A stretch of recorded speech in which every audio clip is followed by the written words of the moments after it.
So the question here is, in the circuit both the transistors M1 and M2 are identical, having threshold voltage Vt is equal to 1 volt and lambda is equal to 0 full stop. If W by L1 is equal to 1.5 times of W by L2, then the voltages V1 and V2 are so and so respectively full stop.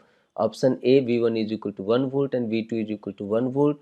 Option B, V1 is equal to 1.8 volt and V2 is equal to 0.2 volt.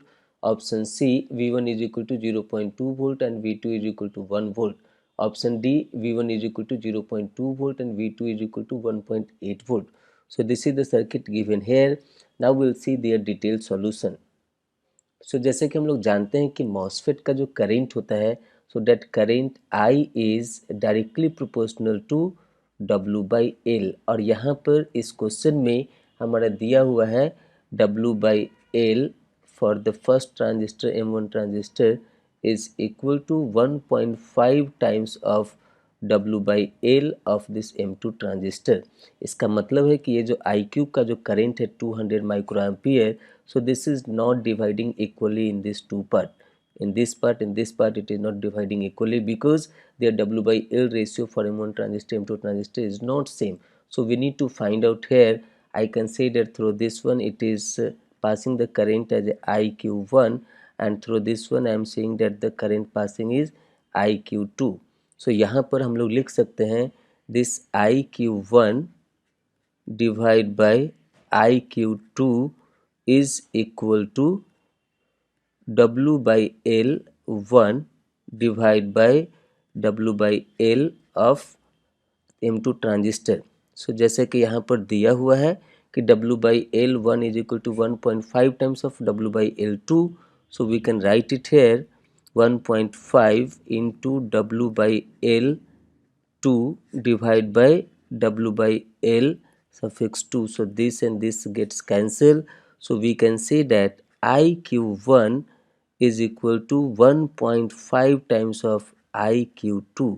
और जैसे कि यहाँ पर दिख रहा है कि ये IQ1 इधर से आता है और IQ2 हमारा इधर से आता है और दोनों ज्वाइंट होकर के IQ बन जाता है. So I can say that this IQ is equal to what? This IQ is equal to IQ1 plus IQ2. तो यहाँ पर ये हमारा IQ1 क्या है? तो IQ1 is equal to 1.5 times of IQ2 plus IQ2, और ये IQ दिया हुआ है, it is here 200 micro ampere. So after solving this you will get it here IQ2 is equal to 80 micro ampere, और दोनों को मिला करके हमारा कितना है? 200 माइक्रो एम्पियर है. इसका मतलब क्या है कि IQ1 हमारा क्या होगा? 120 माइक्रो एम्पियर होगा. सो अब यहाँ पर हमको निकालना है V1 और यहाँ पर निकालना है V2. So V1 is equal to what? So V1 is equal to 5 minus IQ1 into 40 kilo ohm. So IQ1 is equal to 120 into 10 to the power minus 6 into 40 kilo. So 40 into 10 to the power 3. तो यहाँ पर जब आप इसको calculate करेंगे तो ये V1 मिल जाएगा आपको 0.2 वोल्ट. सिमिलरली हम लोग यहाँ पर V2 के लिए चेक करेंगे. सो V2 क्या हो जाएगा? तो V2 हमारा हो जाएगा 5 वोल्ट माइनस यहाँ पर IQ2 कितना है? तो ये हमारा 80 micro ampere. So we can write it here 80 into 10 to the power minus 6 into 40 into 10 to the power 3. तो जब ये V2 को कैलकुलेट करेंगे तो आपको मिलेगा यहाँ पर 1.8 वोल्ट.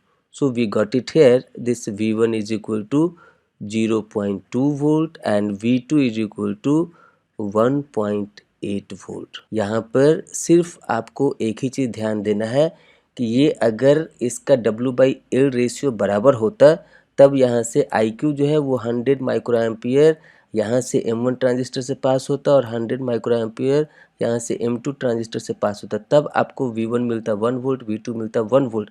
लेकिन यहाँ पर IQ1 is not same to IQ2. So here due to that reason we got it here V1 is 0.2 volt and V2 is 1.8 volt. तो यहाँ पर हम लोग देखते हैं क्वेश्चन पार्ट में. सो जैसे कि ये हमारा MCQ type of the question है तो ये हमारा एक ऑप्शन से मैच करेगा. सो V1 is matching as a 0.2 volt here and V2 is 1.8 volt here. So by that way option D is the right answer for this question. So the final answer for this question is option D, and by this way this is the end of the explanation for this question.